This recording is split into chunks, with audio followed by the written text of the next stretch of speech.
si tu veux donner un titre à ce message, c'est comment détruire le venin de l'ennemi.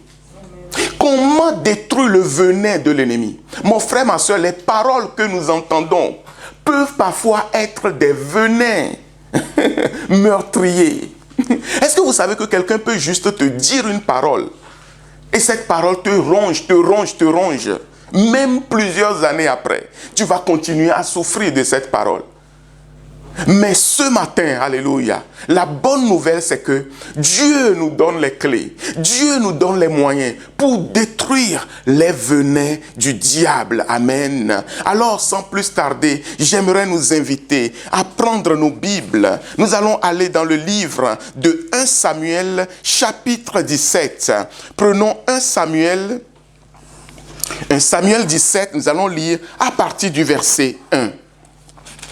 1 Samuel 17, j'aimerais vraiment que vous soyez avec moi ce matin, que nous puissions ensemble nous laisser conduire par le Saint-Esprit, amen, conduire par la lumière de Dieu, conduire par la parole de Dieu, amen.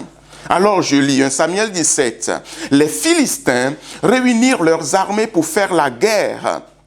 Et ils se rassemblèrent à Soko qui appartenait à Juda. Ils campèrent entre Soko et Azekah à Éphès d'Amin. Saül et les hommes d'Israël se rassemblèrent aussi. Ils campèrent dans la vallée des Térébintes et ils se mirent en ordre de bataille contre les Philistins. Les Philistins étaient vers la montagne d'un côté, Israël était vers la montagne de l'autre côté. La vallée les séparait. Un homme sortit alors du camp des Philistins et s'avança entre les deux armées. Il se nommait Goliath.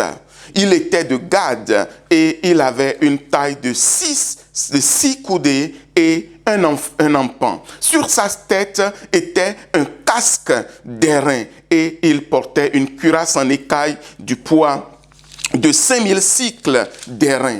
Il avait aux jambes une armure d'airain et un javelot d'airain entre les épaules. Le bois de sa lance était comme une ensouple de tisserand et la lance pesait 600 cycles de fer. Celui qui portait son bouclier marchait devant lui. Vous imaginez le décor. Verset 8. Le Philistin s'arrêta et s'adressant aux troupes d'Israël rangées en bataille, il leur cria: « Pourquoi sortez-vous pour vous ranger en bataille ? Ne suis-je pas le Philistin et n'êtes-vous pas des esclaves de Saül? Choisissez un homme qui descende contre moi. S'il peut me battre et qu'il me tue, nous vous serons assujettis.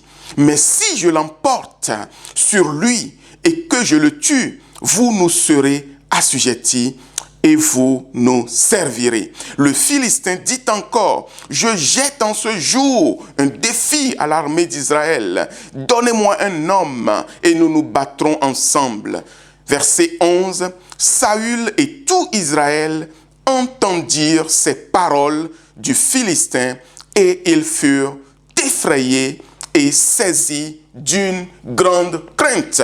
Amen. Oh, quand je lis cette histoire, c'est comme si j'étais là-bas. Vous imaginez la scène. Israël est sorti pour combattre les Philistins.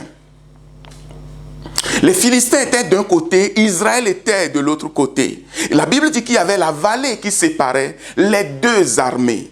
Et il y a Goliath, le célèbre Goliath, dont tous les enfants connaissent l'histoire. Amen. Goliath est sorti.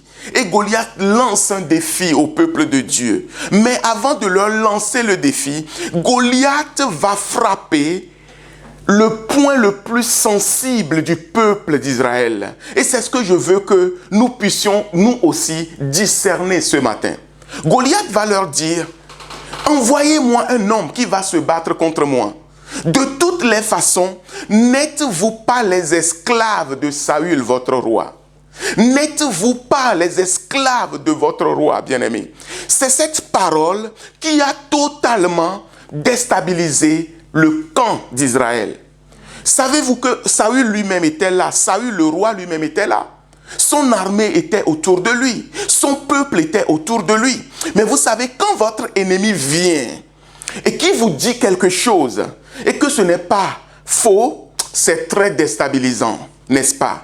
Quand quelqu'un vient te dire une vérité, mais en fait, cette vérité, elle est vraie. Elle vient te dire quelque chose. Elle vient t'accuser de quelque chose. Mais le problème, c'est que cette accusation est vraie. Elle est fondée. Mon frère, ma soeur, tu es totalement déstabilisé. Que s'est-il réellement passé?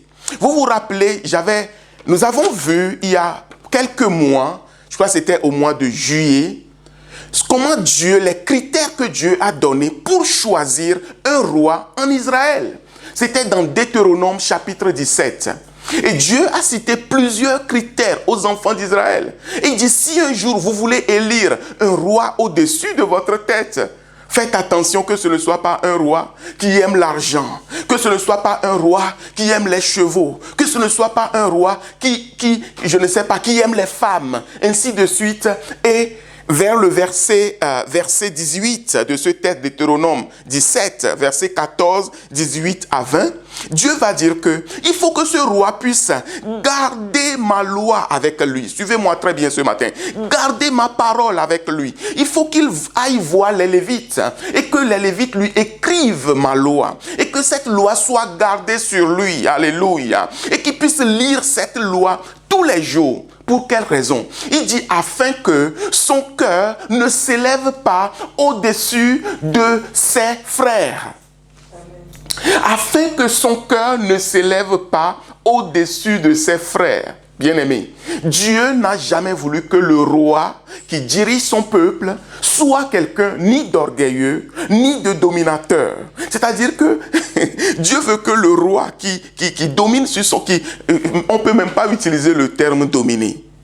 Le roi qui conduit son peuple soit un homme qui n'est pas enflé d'orgueil et qui ne prend pas son peuple comme on dit, ses oies. Hein, moi, c'est cette expression, le pasteur et ses oies. J'aime pas cette expression parce que le peuple ne constitue pas les oies d'un pasteur ou d'un leader. Non, non, non, non, non. Nous sommes frères. Amen. Nous sommes frères. Est-ce que vous voulez qu'on le lise? Je vous encourage à aller le lire parce que je vais aller vite au but ce matin. Donc, allez lire Deutéronome 17, verset 14 jusqu'au verset 20. Vous allez voir. Dieu lui donne plusieurs conditions. Mais à la fin, il dit, il faut que ma loi soit avec ce roi. Il faut qu'il la lise tous les jours. Et il faut qu'il la garde sur lui, afin que son cœur ne s'enorgueillisse pas. Qu'est-ce qui s'est passé par la suite? Un moment, Israël était conduit, vous savez, le prophète Samuel était juge et prophète en Israël. Donc, c'est Samuel qui conduisait le peuple à une certaine époque, après qu'ils sont sortis et qu'ils sont rentrés dans la terre promise. Qu'est-ce qui s'est passé? Dans 1 Samuel chapitre 8, la Bible dit que le peuple est venu voir Samuel. Hein, nous l'avons aussi vu. Le peuple est venu voir Samuel et lui dit quoi? Nous voulons un roi. Je veux que nous prenions nos Bibles. 1 Samuel chapitre 8, rapidement. Nous allons prendre 1 Samuel 8. Nous allons lire à partir du verset 4 jusqu'au verset 9. 1 Samuel 8, verset 4 à 9. Tous les anciens d'Israël s'assemblèrent. Ils vinrent auprès de Samuel à Rama et lui dirent, « Voici, tu es vieux et tes fils ne marchent point sur tes traces. Maintenant, établis sur nous un roi pour nous juger, comme il y en a chez toutes les nations. » Samuel vit avec déplaisir qu'il disait, « Donne-nous un roi pour nous juger. » Et Samuel pria l'Éternel. Verset 7. L'Éternel dit à Samuel, « Écoute la voix du peuple dans tout ce qu'il te dira, car ce n'est pas toi qu'il rejette, c'est moi qu'il rejette, afin que je ne règne plus sur eux. » Vous voyez, verset 8. « Ils agissent à ton égard comme ils ont toujours agi, depuis que je les ai fait monter d'Égypte jusqu'à ce jour. Ils m'ont abandonné pour servir d'autres dieux. Écoute donc leur voix. » Dieu a de l'ironie, n'est-ce pas? Mais donne-leur des avertissements et fais-leur connaître le droit. Si vous avez une Bible, soulignez. Le verset 9, c'est très important pour que nous comprenions ce qui s'est passé sur le champ de bataille avec Goliath. Amen. Dieu dit, donne-leur des avertissements et fais-leur connaître le droit du roi qui régnera sur eux. Fais-leur connaître le droit du roi qui régnera sur eux. Dieu, bien-aimé, Dieu est plus sage que nous, notre intelligence. Amen. Dieu est plus sage. La scène ici, c'est que Samuel était dégoûté. C'est vrai, les enfants de Samuel faisaient des choses qui n'étaient pas bien. Les anciens d'Israël lui disent, mais c'en est assez. Toi et ta famille, nous ne voulons plus de vous. Donne-nous un roi. Samuel est parti consulter Dieu. Dieu lui dit, écoute Samuel, ce n'est pas toi qu'ils ont rejeté, mais c'est moi qu'ils ont rejeté, bien-aimé. Chaque fois que Dieu n'est plus notre roi, bien-aimé, chaque fois que nous cherchons une solution comme les autres nations, amen. Vous savez, Jérémie 17 nous dit au verset 5, il dit, maudit soit l'homme qui se confie en l'homme. Alléluia. C'est dans la Bible. Maudit soit l'homme qui se confie en l'homme, bien-aimé. Chaque fois que nous cherchons un autre appui, une autre solution, un autre sauveur que le Seigneur, mon frère, tu es dans des problèmes. Et le peuple, au lieu de se confier en l'Éternel, au lieu de prier pour la famille de Samuel, ils ont dit, mais nous on veut un roi comme les autres peuples. Et Dieu, cela n'a pas plu à Dieu. Et Dieu a dit, le peuple a raison, donne-leur un roi. Vous voyez l'ironie de Dieu? Il dit, il faut leur donner, il leur faut un roi. Mais Dieu dit, précise-leur, donne-leur cet avertissement, que ce roi aura un droit. Voici les droits que aura ce roi sur vous, bien-aimés. C'est une parole forte, amen. Regardez la suite, il continue. Verset 10, Samuel rapporta toutes les paroles de l'Éternel au peuple. Je suis dans 1 Samuel 8. Samuel rapporta toutes les paroles de l'Éternel au peuple qui lui demandait un roi. Il dit, voici quel sera le droit de ce roi qui régnera sur vous. Et bien aimé, regardez bien, il prendra vos fils, et il les mettra sur ses chars et parmi ses cavaliers, afin qu'ils courent devant son char.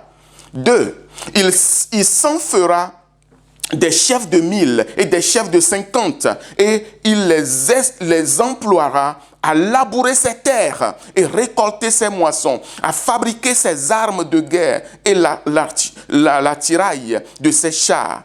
13. Il prendra vos filles pour en faire des parfumeuses, des cuisinières et des boulangères. Est-ce que vous suivez la parole de Dieu? 14. Il prendra la meilleure partie de vos champs, de vos vignes et de vos oliviers, et la donnera à ses serviteurs. Verset 15. Il prendra la dîme du produit de vos semences et de vos vignes et la donnera à ses serviteurs. Vous pouvez continuer la lecture chez vous. Quand j'ai vu, il prendra vos dîmes là-bas, j'ai sursauté. Je dis, hey Seigneur, j'ai sursauté. Dans les critères, dans les choses qui sont en fait, ça c'est une parole prophétique, mais c'est une prophétie de malédiction pour le peuple. Lorsque le peuple rejette Dieu, Dieu dit, lorsque vous allez me rejeter, le roi que vous allez avoir, voilà les droits qu'il va avoir sur vous.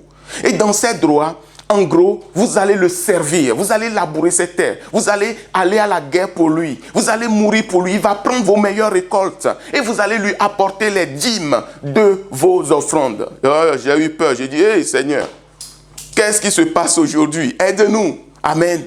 Seigneur, aide-nous. Je m'arrête là, je ne veux pas m'attirer la foudre de je ne sais pas qui, mais c'est la parole de Dieu, amen. Tout ça pour dire que Dieu veut régner sur nous. Alléluia. Il ne veut pas qu'un homme règne sur nous. Notre Dieu, c'est un Dieu qui est bon. Amen. Vous savez, je ne suis pas contre la dîme. La dîme, c'est une très bonne chose. C'est des ressources qui permettent à l'Église de fonctionner. Donc, appelez-le comme vous voulez. Nous devons apporter dans la maison de Dieu. Si nous n'apportons pas dans la maison de Dieu, l'argent ne va pas tomber du ciel pour permettre à l'Église de fonctionner. Par contre, les dirigeants de l'Église ne peuvent pas se servir du peuple comme si le peuple était leur esclave. Amen.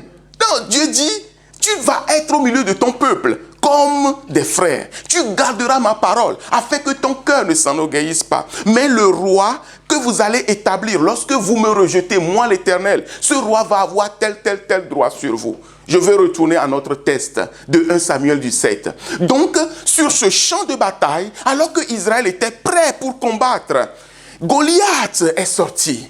Bien-aimés, écoutez-moi très bien. Israël avait déjà battu les Philistins dans le passé. Il y avait, si vous lisez les chapitres précédents de 1 Samuel, vous lisez les chapitres 14 et autres, vous verrez qu'il y a eu déjà la guerre entre Israël et les Philistins.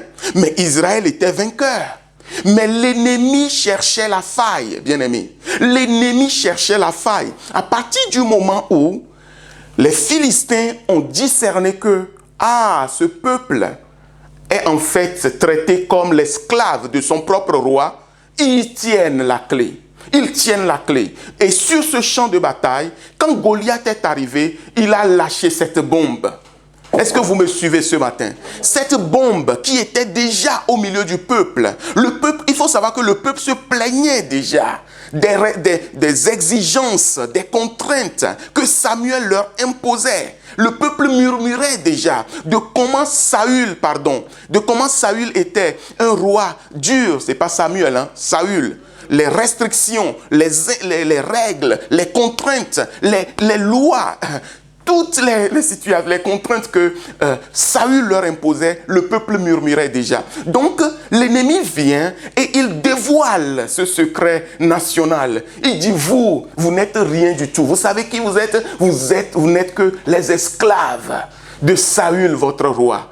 À partir de cette information, le peuple est déstabilisé. Saül lui-même est déstabilisé. Voilà le contexte qui était là quand cette guerre était éclatée. Et bien aimés, faisons très attention. Amen. Ne nous mettons pas sous un joug étranger. Mettons-nous sous le joug du Seigneur. Jésus il a dit, mon joug est doux et mon fardeau est léger. Amen. Alors, est-ce que vous voulez qu'on continue? Nous retournons dans 1 Samuel 17. Nous allons continuer un peu la lecture. Nous allons prendre à partir du verset 20 jusqu'au verset 25. Regardez donc, vous allez voir que David va arriver. À partir du verset 20.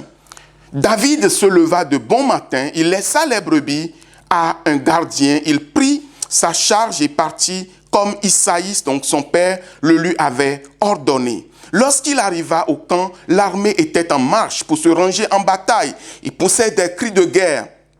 Israël et les Philistins se formèrent en bataille, armée contre armée. Et je fais une parenthèse. Je dis souvent, c'est pas parce que vous poussez des cris de guerre que vous êtes confiant. C'est pas parce que vous poussez des cris de guerre que vous allez combattre. C'est pas parce que vous poussez des cris de guerre que vous allez avoir la victoire. C'est pourquoi j'encourage les chrétiens. Il ne suffit pas de prier.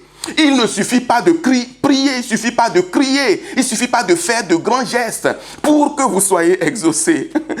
Si Dieu n'est plus ton roi, tu peux prier, tu peux jeûner, tu peux sauter, tu peux même te faire des incisions sur ton corps, comme les prophètes de Baal. Dieu ne te répondra pas. Ça, c'est la vérité. Est-ce que vous voyez? Il s'était mis en rangée, comme pour combattre. Il poussait des cris de guerre, comme pour impressionner l'armée des Philistins. Mais dans leur cœur, il n'y avait que la peur et la terreur. Et Dieu a envoyé David qui arrive, n'est-ce pas? Alors, verset 22, David remit les objets qu'il portait entre les mains du gardien des bagages et courut vers les rangs de l'armée. Aussitôt arrivé, il demanda à ses frères comment ils se portaient. Tandis qu'il parlait avec eux, voici le Philistin de Gad, nommé Goliath, s'avança entre les deux armées hors des rangs des Philistins. Il tint les mêmes discours que précédemment et David les entendit. Verset 24. À la vue de cet homme, tous ceux d'Israël, qu'est-ce qui s'est passé? S'enfuirent devant lui et furent saisis d'une grande crainte. Vous imaginez la scène? Quand Goliath est venu parler, tout à l'heure les gens sont mis en rangée de guerre. Tout le monde a fui. Tout le monde s'est enfui. Sur quelle base? Sur la parole que Goliath a prononcée. Juste les paroles de Goliath, tout le monde s'enfuit. Et des fois, nous entendons des paroles et nous sommes découragés. Nous entendons des paroles et nous avons peur. Mais David, lui, ne s'est pas enfui, n'est-ce pas? Amen. Verset 25. Chacun disait, avez-vous vu s'avancer cet homme? C'est pour jeter un sort et un défi qu'il s'est avancé. Si quelqu'un le tue, le roi le comblera de richesse. Regardez bien ce qui se passe ici. Le roi le comblera de richesse. 1. Il lui donnera sa fille. 2. Et il affranchira la maison de son père en Israël. Quand on dit on va affranchir quelqu'un, on affranchit des esclaves. Est-ce que vous êtes là ce matin? Le peuple confesse que oui, celui qui va tuer cet homme, ben, il ne sera plus l'esclave de Saül. Voilà un peu les conditions dans lesquelles David arrive sur ce champ de bataille. Nous allons plus loin. Beaucoup de choses vont se passer. Les frères de David vont même chercher à le faire taire. Les gens vont chercher à le décourager. Le roi va lui donner ses vêtements parce que David dit, moi je vais aller combattre cet homme. Mais tout le monde va lui dire, c'est impossible. Tu ne peux pas le battre. Alors, allons jusqu'au verset 41. La Bible dit, le Philistin s'approcha peu à peu de David, et l'homme qui portait son bouclier marchait devant lui. Le Philistin regarda, et lorsqu'il aperçut David, il le méprisa, ne voyant en lui qu'un enfant blond et d'une belle figure. Le Philistin dit à David, écoutez bien, suis-je un chien pour que tu viennes à moi avec des bâtons? Et après l'avoir maudit par ses dieux, soulignez, je vous parle de la parole ce matin. La parole que tu écoutes peut te détruire. Quelqu'un peut te dire une parole et cette parole détruit ta vie. Peut-être on t'a dit une parole depuis ton enfance et cette parole te poursuit. Cette parole te pourchasse. Peut-être on a dit une parole sur ta famille ou même sur ton église et cette parole te poursuit. On a dit une parole sur ton ministère. On a dit que toi, ton ministère n'avancera pas. Ton église n'avancera pas. Ta famille n'avancera pas. Il y a des paroles qui sont relâchées et ces paroles sont des venins. Mais ce matin, alléluia, ce matin, Dieu va détruire les venins des paroles mauvaises. Un professeur t'a-t-il dit que tu es nul? Un enseignant t'a-t-il dit que tu es incapable? Ce matin, crois que les venins des paroles mauvaises sont détruits. Crois qu'ils seront détruits. Un employeur t'a-t-il méprisé? Il y a le burn-out aujourd'hui dans le travail. Les gens sont déstabilisés. Vous avez des managers qui sont devenus des tyrans. On te convoque, on t'enferme dans un bureau, on te parle. Tu te regardes de la tête aux pieds en tant que responsable, père de famille ou mère de famille. Tu vas te trouver vraiment comme nul, comme rien du tout. Voilà ce qui se passe aujourd'hui dans les milieux de travail. Mais si tu n'as pas Dieu, c'est la dépression qui va commencer. Si tu n'as pas Dieu, la pression qui est exercée dans le milieu du travail, aujourd'hui, en particulier en Occident. Mais si tu n'as pas Dieu, eh bien, tu vas avoir des problèmes de santé. Et le jour où tu tombes, on te traîne dehors, on va te remplacer. Tu vois, on te met dehors, on te remplace. Comme ça se passait au temps de l'esclavage. Quand un esclave tombe, on le tire, on le traîne par terre, un autre au suivant. Et c'est le monde dans lequel nous sommes. Et Goliath est sorti. Il a vu David. Il dit, mais lui là, c'est qui ce petit là? Et la Bible dit, il a méprisé David. Et il l'a maudit par ses yeux. Il lui a lancé des incantations, des paroles mauvaises. Est-ce que vous êtes là ce matin? Il a déclaré des paroles vraiment mauvaises sur le jeune David. Après l'avoir maudit par ses dieux, verset 44, il ajouta, c'est Goliath qui parle, « Viens vers moi et je donnerai ta chair aux oiseaux du ciel et aux bêtes des champs. » Maintenant, c'est parole contre parole. Je dis c'est parole contre parole. Goliath a fini de parler. Goliath a fini de dérouler son discours. Goliath a fini encore de cracher ses venins. Alors, David, verset 45, dit aux Philistins, tu marches contre moi avec l'épée, la lance et le javelot. Et moi, je marche contre toi. Au nom de l'Éternel des armées, du Dieu de l'armée d'Israël que tu as insulté. Waouh! Quelle sagesse! Quelle habileté! David, ça c'est une plaidoirie vraiment que, moi je dis les avocats, venez lire la Bible. Au lieu que, vous voyez, Goliath ramène la guerre, le combat d'homme à homme. Mais quand David prend la parole, David dit en gros, non, ce n'est pas avec nous que tu as un problème. Ce n'est pas avec moi que tu as un problème. Toutes les paroles que tu dis, vous êtes les esclaves de Saül, et tu n'es rien, est-ce que je suis un chien, etc. Viens, je vais te donner ta chair aux oiseaux, etc. David dit, le problème, ce n'est pas moi. Mais la personne avec qui tu as des problèmes, c'est Dieu. Parce que toutes tes insultes que tu as proférées, c'est contre Dieu que tu l'as proféré. Mon frère, ma soeur, la première clé, c'est que quand quelqu'un t'attaque, quand quelqu'un te persécute, toi, mets-toi de côté et laisse Dieu devant. Mets-toi, bouge juste d'un cran. Alléluia. Fais juste un geste de corps, comme dans le foot, pour dribbler. Des fois, tu fais un geste de corps et l'attaquant, il va juste tomber. Fais un geste de corps. Laisse le Seigneur devant. Mets Jésus devant. Mets ton Dieu devant. David a dit cette affaire, mon ami. Oui, c'est vrai. Physiquement, quand on te voit, tout le monde a peur. Parce que tu fais, je ne sais pas combien de mètres, toi tout seul. Physiquement, quand on te voit, ça fait peur. Mais moi, je ne vois pas ta taille. Je ne vois pas toute ton armure. Je ne vois pas toute ta grandeur. Tout ce que tu es en train de dire, ce n'est pas contre moi, mais c'est contre le Dieu d'Israël que tu as insulté. Verset 46. Aujourd'hui, l'Éternel te livrera entre mes mains. Je t'abattrai et je te couperai la tête. Aujourd'hui, je donnerai les cadavres du camp des Philistins aux oiseaux du ciel et aux animaux de la terre. Et toute la terre saura qu'Israël a un Dieu. Alléluia. Et toute cette multitude saura que ce n'est ni par l'épée, ni par la lance que l'Éternel sauve, car la victoire appartient à l'Éternel et il vous livre entre nos mains. Oh bien-aimé, ce n'est ni par la lance, ce n'est ni par une grande armée, ce n'est ni par l'épée que l'Éternel sauve. Alléluia. C'est pas sa force toute puissante. C'est pas sa force toute puissante. Parole contre parole. Goliath a parlé. Quand David prend la parole, vous savez, Goliath a dit, je te tuerai, je vais te tuer, je vais donner ta chair aux oiseaux des champs, aux bêtes des champs.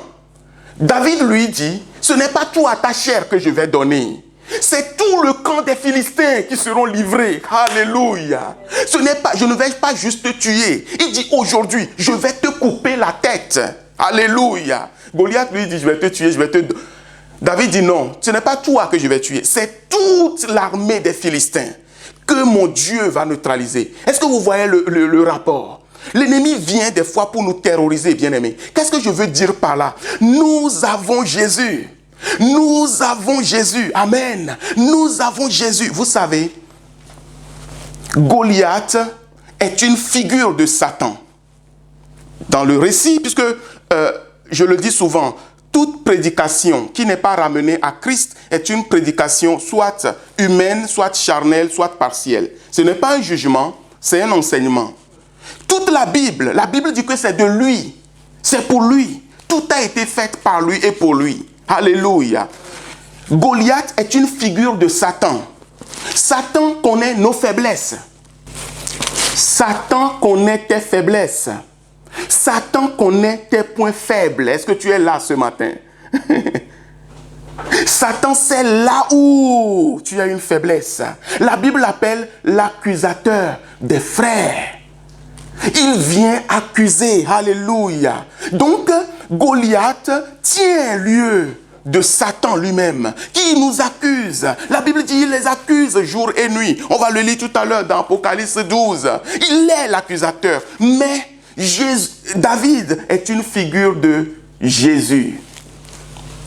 David est une figure de Jésus. Parce que le peuple juif, les Israélites, ils étaient sous la coupe de Saül. Mais David n'était pas sous la coupe de Saül. Alléluia. Vous savez quoi? Les autres, ils étaient à l'armée. Mais David, lui, il était où? Il était dans les champs. Il était avec les brebis de son père. Il était en train de contempler la présence de Dieu. Il était en train de glorifier Dieu. Lorsque les autres sont dans les champs de Saül. Est-ce que vous me suivez ce matin? David n'était pas sous l'influence de Saül. Non, David était sous l'influence de l'Éternel, son Dieu. David était, même quand il est méprisé, il gardait son cœur, il passait son temps à adorer Dieu. En fait, parce qu'il était méprisé, c'était en fait sa porte de salut. Parce qu'il était méprisé, quand il y avait des fêtes, on ne l'invitait pas. Tu vas au champ. Dieu l'a préservé de cette manière. Et des fois, nous sommes méprisés. Des fois, nous sommes humiliés. Mais Dieu veut simplement que tu profites de cette occasion pour te rapprocher de lui. Dieu veut que tu profites de cette occasion pour chercher sa face. Au lieu de pleurnicher, au lieu de te plaindre sur ton sort, David adorait Dieu. David louait Dieu. David chantait les cantiques de l'Éternel. Donc, quand Goliath était là en train de faire son show, depuis plusieurs jours sur ce champ de bataille, David n'était pas là pour l'écouter. Est-ce que vous me suivez? David n'était pas là. Il est arrivé en milieu de ce combat. Et là, David va proclamer la parole de Dieu. Mon frère, ma soeur, Christ est notre David. Jésus est notre David. Amen. Jésus est l'image du Christ, l'image parfaite de notre David, en fait. Il est notre sauveur. Amen. Si on veut pousser plus loin, il a pris un bâton. Et Goliath était déstabilisé. Mais il dit, tu viens avec un bâton, comme si j'étais un chien. Bien aimé, vous voyez, la croix, c'est une folie. Comment est-ce qu'on peut sauver avec la croix? La croix, c'est fait de bois. La croix, c'est le bois. Et David est venu avec un bâton. Il avait un bâton dans la main. Oui, il a lancé une pierre, mais Goliath, c'est le bâton qu'il a remarqué. Goliath dit, tu viens avec un bâton comme ça contre moi? Quand Jésus était crucifié, Satan disait, mais c'est à la croix que tu penses que tu vas me terrasser? Mais oui, c'est à la croix. C'est à la croix que Satan est vaincu. Je dis que c'est à la croix que Satan est vaincu. Ça, c'est un mystère. Personne ne peut comprendre. C'est à la croix que Satan est vaincu. C'est à la croix que Jésus a versé tout son sang. Et c'est à la croix que Jésus nous a donné la victoire sur nos ennemis. C'est à la croix que Jésus nous a délivrés des liens de la mort. Alléluia. Oh, il est cette image parfaite de David. Donc vous pouvez noter que Saül a été oint. Dans 1 Samuel 10, c'était le roi qui maltraitait son propre peuple. Amen. Et nous avons vu que Goliath, une figure de Satan, l'accusateur. Apocalypse 12, verset 10, on peut le lire rapidement. Apocalypse, chapitre 12, le verset 10. La Bible dit... Alléluia. Et j'entendis dans le ciel une voix forte qui disait, maintenant le salut est arrivé, et la puissance et le règne de notre Dieu, et l'autorité de son Christ. Car il a été précipité l'accusateur de nos frères, celui qui les accusait devant notre Dieu jour et nuit. Vous voyez que la Bible dit ici que le salut est venu par le Christ. L'accusateur, celui qui nous accuse jour et nuit devant Dieu, maintenant il est vaincu. Amen. N'est-ce pas une bonne nouvelle? N'est-ce pas une bonne nouvelle? Amen. N'est-ce pas une bonne nouvelle? Et quand David arrive sur le camp, il demande qu'est-ce qu'on va faire à celui qui va terrasser cet homme. On lui dit, on va lui donner des richesses, il va marier la fille du roi. Mais le troisième point, il dit que la maison de son père sera affranchie. La maison de son père sera affranchie. Jésus est celui qui nous a affranchis. Il nous a affranchis de toute forme d'esclavage. Alléluia. Goliath vient et il dit au peuple que vous êtes nuls. Mais quand Jésus vient, quand David vient, il dit non, non, non, non, non, non. Aujourd'hui, ce n'est pas que ma famille qui va être affranchie. La récompense de celui qui va tuer Goliath. On dit que c'est sa famille qui va être affranchie. Mais non, c'est tout le peuple d'Israël qui va être affranchi. Goliath va être tué. Les Philistins vont être exterminés. Et même le roi tyran, Saül, il a déjà perdu le pouvoir. Il a déjà perdu la royauté. Et Dieu va enlever Saül. Et il va établir un nouveau roi. Un roi selon le cœur de Dieu. Un roi qui aime le peuple. Un roi qui prend soin de son peuple. Et David était un très bon roi pour Israël. Et Dieu a promis à David qu'il ne manquera pas de tes descendants sur le trône. Et Jésus est le descendant direct de David. Jésus est notre image parfaite de David. Il est venu, il nous a affranchis. Il a détruit la malédiction. Il a détruit la pauvreté. Il a détruit les œuvres du diable. Toutes les paroles mauvaises, peut-être que tu as entendu depuis ton enfance. Ce matin, bon, mon frère, ma soeur, reçois la parole de Dieu. Reçois cette parole comme une parole de délivrance. Je n'ai pas besoin de te toucher.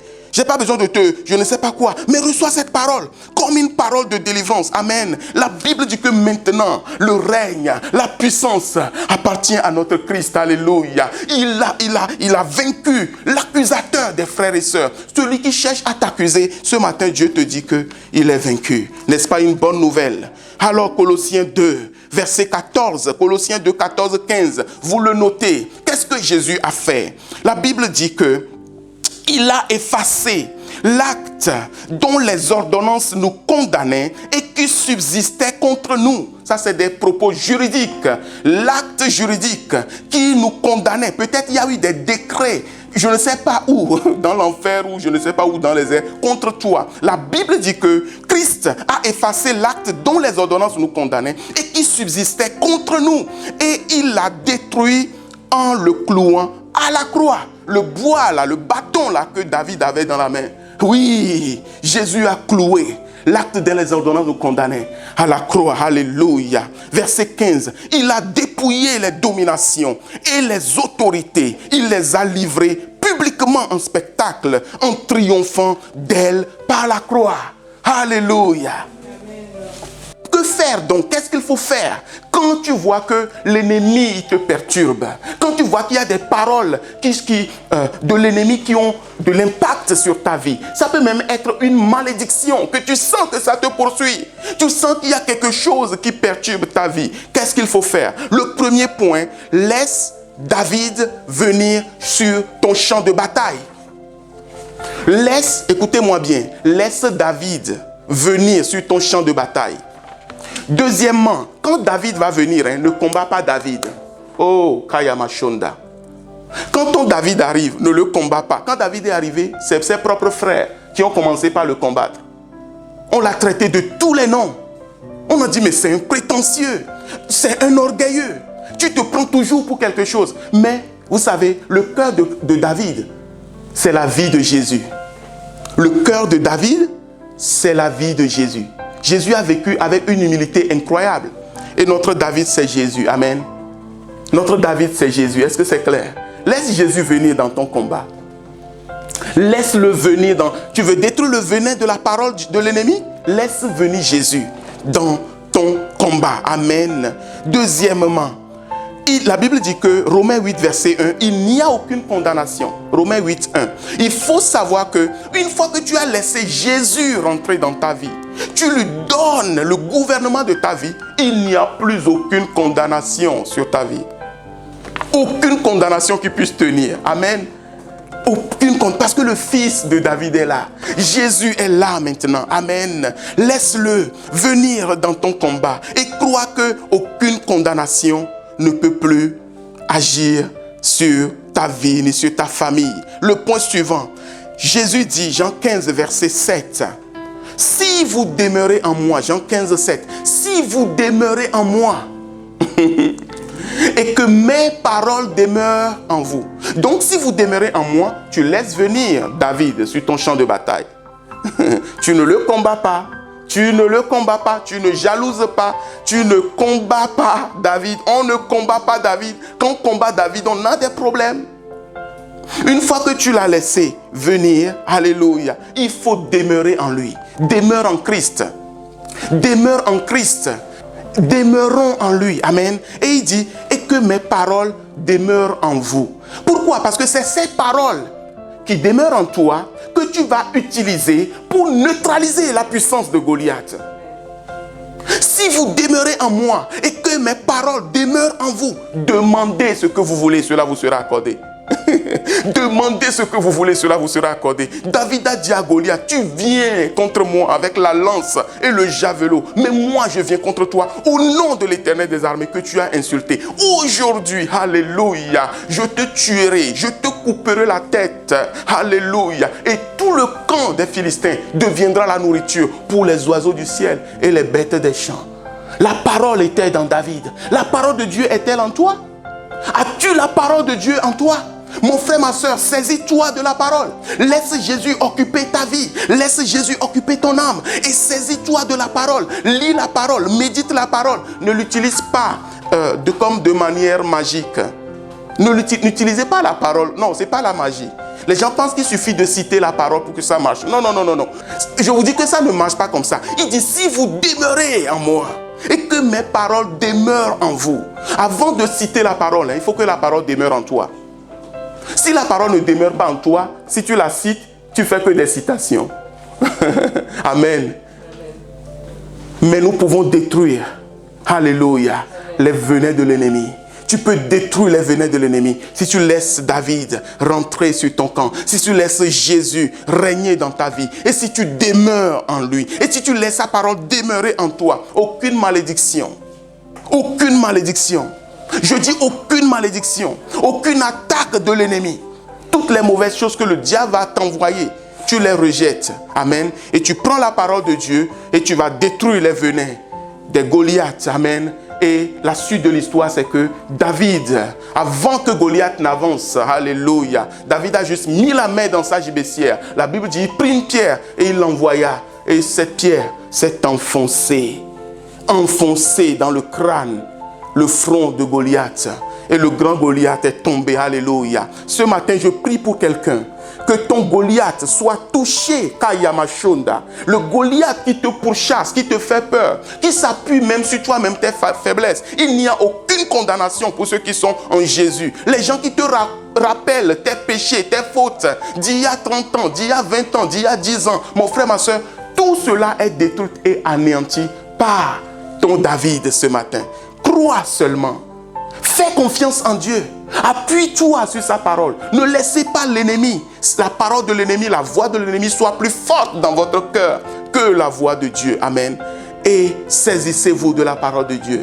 Proclamez la parole. Ne soyez pas des chrétiens timides. Peu importe si les gens vous jugent, si vous condamnent. Bien aimé, le plus important, c'est que ce que vous faites soit conforme à la parole de Dieu. Amen.